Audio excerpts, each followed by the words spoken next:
स्वागत है आप सबका अपने YouTube चैनल झारखंड शिक्षा में। इस वीडियो में हम लोग डिस्कस करेंगे फिजिक्स का 2019 का MCQ का सवाल। ठीक है, तो आज आपका 12 तारीख है, आज ये वीडियो अपलोड हो रहा है। इसके बाद आपको और भी वीडियो मिलेगा। 16 तारीख आपको फिजिक्स का एग्ज़ाम है, तो फिजिक्स का पेपर बहुत ही बढ़िया जाएगा। हम बहुत सारे वीडियो आपको देंगे, वीडियो को जरूर अंत तक सारा वीडियो को पूरा देखिएगा, आपको ज़रूर बेनिफिट मिलेगा। अगर आप हमारे चैनल में नए चैनल को जो सब्सक्राइब करके बेल बटन को दबा दीजिएगा। चलिए हम लोग वीडियो को स्टार्ट करते हैं। ये देखिए, पहला है आपका 2 point charges of +3 microcoulomb and +4 microcoulomb repel each other with a force of 10 Newton. If each is given an additional charge of -6 microcoulomb, the new force is। देखिए, यहाँ पे आपको पूरा फॉर्मूला लगा करके लिखने का कोई ज़रूरत नहीं है क्वेश्चन में। ठीक है, कि हम 1/4πε0 Q1 Q2/r² लिख रहे हैं, क्यों लिखने जाएंगे। यहाँ ऑब्जेक्टिव है, यहाँ हमको सिर्फ दिखाना है कि क्या किस प्रकार से उत्तर आएगा, हमको खाली उत्तर दे देना। देखिए कैसे बनाएंगे, तो कैसे बनाएंगे वो देखिए। तो टू पॉइंट चार्जेस है ना, दो, हमारा जो फोर्स होता है वो क्या होता है, Q1 Q2 का डायरेक्टली प्रोपोर्शनल है ना। पहले है 3 × 4 यानी 12 कूलम हो जाएगा, 12 माइक्रो कूलम स्क्वायर हो गया। अब आपका जो है 3 और 4 हो गया। ठीक है, उस समय जो फोर्स है आपका 10 न्यूटन का लग रहा है, यानी जब 12 रहता है तो 12 रहता है तो 10 लगेगा। अगर इससे बढ़ेगा तो बढ़ेगा, नहीं घटेगा तो घटेगा, क्योंकि डायरेक्टली प्रोपोर्शनल है। अब 6 इसमें जोड़ दिए, जब 6 माइक्रो कूलम ऐड करेंगे यानी -6 ऐड करेंगे तो इसमें बच जाएगा आपका कितना, -3, और इसमें बच जाएगा आपका -2। तो कितना हो गया, 3 और 2 6 हो गया। तो जब देखिए तो आपका प्रोडक्ट भी आधा हो जा रहा है, तो आपका फोर्स भी क्या हो जाएगा, आधा हो जाएगा, यानी 5 न्यूटन हो जाएगा। ठीक है, तो इसी प्रकार से आपको सॉल्व करना है। अब यहाँ पे क्वेश्चन क्या है, देखिए 2 copper wires of length L and 2L have radii R and 2R respectively, ratio of their specific resistances. ठीक है, अब देखिए आपका स्पेसिफिक रेजिस्टेंस पूछा गया है। तो स्पेसिफिक रेजिस्टेंस जो है एक आपका क्या है, स्पेसिफिक रेजिस्टेंस जो है एक मटेरियल का प्रॉपर्टी है। ये सिर्फ टेम्परेचर जब चेंज होगा तभी चेंज होगा, इसीलिए दोनों का रेशियो क्या होगा, 1:1।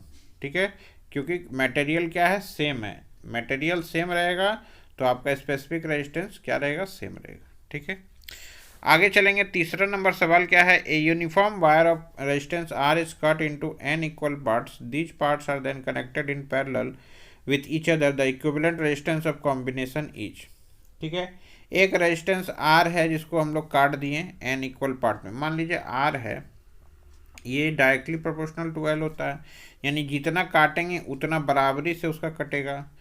यानी कि इसमें जब हम लोग जोड़ेंगे तो क्या हो जाएगा आपका, तो यहाँ पे जब हम लोग इसको जोड़ेंगे तो क्या होगा, पैरेलली जोड़ने बोल रहा है। तो मान लीजिए पैरेलली जोड़ेंगे तो उत्तर आपका क्या आता है, पैरेलली में R/n आता है ना, आता है, तो वही अब आपका उत्तर हो जाएगा।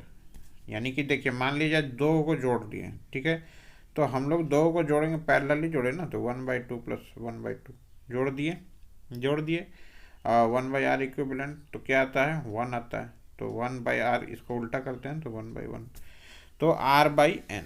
ठीक है, तो R जैसे दिया हुआ था 2, तो 2 को हम लोग क्या किए, काट दिए आधा आधा में, तो R/n। अगला है आपका, proton enters a uniform magnetic field of 5 tesla with velocity this at right angles to the field. Formula क्या याद रखना है आपको, QVB sin थीटा। तो साइन कितना दिया है, 90 दिया है, 1 हो जाएगा। Q कितना है आपका, प्रोटॉन बोला है। ठीक है, प्रोटॉन बोला है तो प्रोटॉन का चार्ज लिख दीजिए, प्रोटॉन का चार्ज लिख दिए हम लोग। वेलोसिटी लिख दिए 4 × 10⁻7 × 5 टेस्ला। जब इसको आप कैलकुलेट कीजिएगा तो आपका उत्तर आ जाएगा 3.2 × 10⁻11 न्यूटन। ठीक है, तो इसके बाद हम लोग चलेंगे 5वां नंबर सवाल में, the phase difference between current end voltage in an AC circuit. ये हमने अल्टरनेटिंग करंट का जो चैप्टर का वीडियो डाला है MCQ का, उसमें 30 क्वेश्चंस को हमने कलेक्ट किया था, वहाँ पे ये क्वेश्चन आपको जरूर मिला होगा। ठीक है, ये कितना का डिफरेंस होता है, बस आप याद रखना है 90 डिग्री का। ठीक है, चलिए अगला सवाल देख लेते हैं क्या है। अगला है आपका, स्पीड ऑफ बताना है गामा रे, एक्सरे और माइक्रोवेव का स्पीड क्या होगा वैक्यूम में। देखिए, सबसे पहला बात कि गामा रे हो, एक्सरे हो, माइक्रोवेव हो, सारा क्या है, इलेक्ट्रोमैग्नेटिक वेव है। तो इलेक्ट्रोमैग्नेटिक वेव जो होता है उसका स्पीड क्या होता है, सेम होता है ना, 3 × 10⁸। तो सारा क्या होगा, बराबर ही होगा, ऑप्शन नंबर ए। तो यहाँ पे आपको कंफ्यूज नहीं होना है कि हम ये फार्मूला लगा दिए V = μ λ करके, नहीं, ये फार्मूला नहीं लगेगा। ये इसलिए नहीं लगेगा कि सारा एक इलेक्ट्रोमैग्नेटिक वेव का प्रॉपर्टी है, यहाँ सिर्फ इसका फ्रीक्वेंसी और लैम्डा में चेंजिंग आता है। ठीक है, चलिए यहाँ पे स्पीड का जब भी पूछेगा तो आपको इक्वल टू का साइन लगा के आंसर देना है। ठीक, 7वां नंबर है आपका, on which principle does optical fibre act. ये भी क्वेश्चन आपको कराया गया क्वेश्चन है, interference, total internal reflection, reflection या रिफ्रैक्शन। तो ऑप्टिकल फाइबर जो है आपका टोटल इंटरनल रिफ्लेक्शन पे डिपेंड करता है, यानी ऑप्शन नंबर बी आपका सही हो जाएगा। ये सारा क्वेश्चन, ये क्वेश्चन जो है हमने जो आपका लाइट चैप्टर का एक वीडियो डाला है उसमें आपको देखिएगा, मिल जाएगा। ठीक है, अब है आपका in an astronomical telescope focal length of the two lenses are 0.3 metre and 0.05 metre in normal adjustment, the distance between them is. देखिए डिस्टेंस बिटवीन जब निकालते हैं तो F0 + FE, यानी ऑब्जेक्टिव का फोकल लेंथ और आईपीस का फोकल लेंथ को क्या करते हैं, ऐड कर देते हैं, तो 0.3 + 0.05 यानी क्या आ जाएगा, 0.35। 0.35 देखिए तो ऑप्शन नंबर सी में आपका दिख जाएगा। ठीक है, आगे हम लोग चलने वाले हैं किस में, देखिए तो हाँ, 9वां नंबर सवाल क्या है आपका, विच of the following phenomena shows that light is a transverse wave. ठीक है, लाइट क्या है, एक ट्रांसवर्स वेव है, वो कौन सा दर्शाता है, डिफ्रैक्शन, रिफ्रैक्शन, पोलराइजेशन या इंटरफेरेंस। तो हम लोग ट्रांसवर्स वेव पोलराइजेशन से हम लोग समझते हैं, यानी ऑप्शन नंबर सी। डायरेक्ट याद रखिए, डायरेक्ट क्वेश्चन आता है। अब यहाँ पे एक थ्योरेटिकल सवाल है। ठीक है, यहाँ देखिए, in a photo electric experiment if both the intensity and frequency of incident light are double. कहने का मतलब उसका है कि फ्रीक्वेंसी भी बढ़ा दे रहे हैं और इंटेंसिटी भी बढ़ा दे रहे हैं, तो सैचुरेशन फोटो इलेक्ट्रिक करंट क्या होगा। सबसे पहला बात कि याद रखिए, सैचुरेशन फोटो इलेक्ट्रिक करंट जो होता है, सैचुरेशन फोटो इलेक्ट्रिक करंट जो होता है वो डायरेक्टली प्रोपोर्शनल होता है किसका, इंटेंसिटी और फ्रीक्वेंसी का। ठीक है, अब देखिए दोनों को हम बढ़ा रहे हैं ना, बढ़ा रहे हैं, फ्रीक्वेंसी का ना भी हो कि इंटेंसिटी का याद रखिए कि इंटेंसिटी का वो डायरेक्टली प्रोपोर्शनल होता है। तो जैसे ही डबल कर रहे हैं तो क्या हो जाएगा, डबल हो जाएगा, यानी ऑप्शन नंबर डी आपका सही हो जाएगा। ठीक है, तो यहाँ देखिए फोटो इलेक्ट्रिक एक्सपेरिमेंट जो होगा वो क्या होगा कि सैचुरेशन फोटो इलेक्ट्रिक करंट क्या होता है कि इंटेंसिटी का डायरेक्टली प्रोपोर्शनल होता है। तो इंटेंसिटी को हम लोग क्या कर रहे हैं, डबल कर रहे हैं, तो आपका ये भी क्या हो जाएगा, डबल हो जाएगा। ठीक है, अब अगला सवाल आपका देखिएगा क्या है, आपका दिया गया है कि which spectral line series of hydrogen spectrum lies in the visible region of electromagnetic spectrum. यानी जो आपका हाइड्रोजन स्पेक्ट्रम होता है वो, उसमें कौन सा ऐसा सीरीज है, Lyman, Balmer, Paschen, Brackett, Pfund, 5 type का आप सीरीज पढ़े होंगे।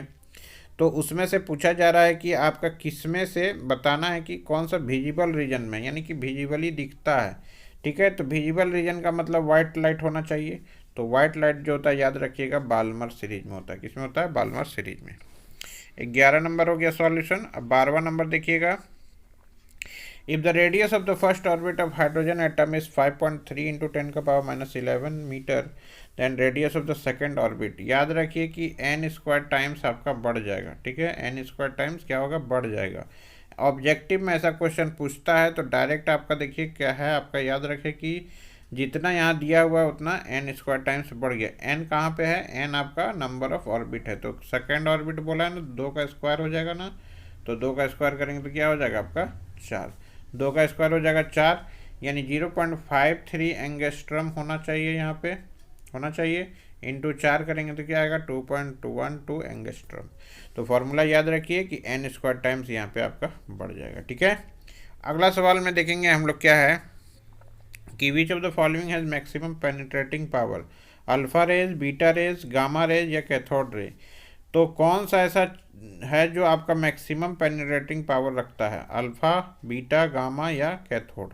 तो 2 चीज़ याद रखिए कि आपका जो एक्सरे और गामा रे जो होता है, दोनों का पेनिट्रेटिंग पावर ये सारा से ज़्यादा होता है, अल्फ़ा रे से भी, बीटा रे से भी और कैथोड रे से भी। तो पेनिट्रेटिंग पावर यहाँ पे आपका ऑप्शन देखिए गामा रे का दिख रहा होगा। पेनिट्रेटिंग पावर का मतलब है कि किसी भी चीज़ में अंदर मतलब एंटर कर जाना, किसी को ब्रेक कर देना, वो पावर देखा जा रहा है। ठीक है, तो पावर जो है आपका ऑप्शन नंबर सी आपका हो जाएगा। पेनिट्रेटिंग पावर सबसे ज़्यादा किसका है? गामा रेज का। ये क्वेश्चन जो है हमने आपको जरूर कराया है, वो आपको देखना होगा। When indium is doped to silicon as impurity, the resulting material is। ठीक है, तो रिजल्टिंग मटेरियल क्या बनेगा आपका? पी टाइप, एन टाइप या P type, N type conductor, semiconductor बनेगा तो सेमीकंडक्टर ही। तो दो ऑप्शन तो आपका ऐसे ही कैंसिल आउट हो जाता है, बचा आपका पी टाइप सेमीकंडक्टर या एन टाइप सेमीकंडक्टर। तो when indium is doped to silicon as impurity the resulting material is. Resulting material जो बनेगा, इंडियम क्या होता है? इंडियम का भी वैलेंसी क्या होता है आपका? 3 होता है, और सिलिकॉन का कितना हो गया? 4 हो गया। तो एक आपका क्या हो जाएगा? वैकेंट रह जाएगा। तो एक वैकेंट रह जाएगा, तो यानी कि पी टाइप सेमीकंडक्टर। अगला है आपका फोटोडायोड क्या फंक्शन करता है? फोटोडायोड क्या होता है? फोटोडायोड होता है कि आपका जैसे ही लाइट इसमें पास करेंगे, लाइट देंगे फोटोडायोड पे, तो वो इलेक्ट्रिसिटी में उसको कन्वर्ट करेगा। तो बहुत सारा जगह यूज होता है, डिटेक्टर में यूज होता है, बहुत सारा चीज़ें। फॉरवर्ड बायस में काम करता है कि रिवर्स बायस में काम करता है कि दोनों में काम करता है, या इसमें से कोई नहीं। तो फोटोडायोड जो है आपका, याद रखिए किसमें? रिवर्स बायस में काम करता है। किसमें? रिवर्स बायस में। तो यहाँ पे देखिए हमने ऑब्जेक्टिव जो है बहुत सारा आपको सॉल्यूशन कराया है, तो ऑब्जेक्टिव में तो खास करके आपको कोई भी दिक्कत नहीं होने जा रहा है। ठीक है, इसके बाद 19 हो गया। 20 में आपको कराया नहीं, 20 का क्वेश्चन कराया जाएगा। ठीक है, 21 में तो एग्ज़ाम नहीं हुआ है, फिर भी उसका मॉडल पेपर को हम लोग करेंगे। किसको करेंगे? 2021 का मॉडल पेपर को कर लेंगे, और 22 का भी मॉडल पेपर का करेंगे, क्योंकि उसमें भी न्यूमेरिकल बेस्ड क्वेश्चन जो था वो करना है। सबसे पहला बात कि 3 क्वेश्चन ऐसा ही आएगा आपका न्यूमेरिकल बेस्ड। ठीक है, न्यूमेरिकल टाइप का आपका क्वेश्चन आने वाला है। ठीक है, जो आपका छोटा छोटा फार्मूला पे आपका पूछा जा सकता है। ठीक है, तो आई थिंक आपको ज़रूर सारा क्वेश्चन समझ में आ गया होगा। धन्यवाद, और अपने एग्ज़ाम की तैयारी में लगे रहिए, और साथ ही इस ऐप से जुड़े रहिए। डेली अपडेट में आते रहेगा आपको वीडियो।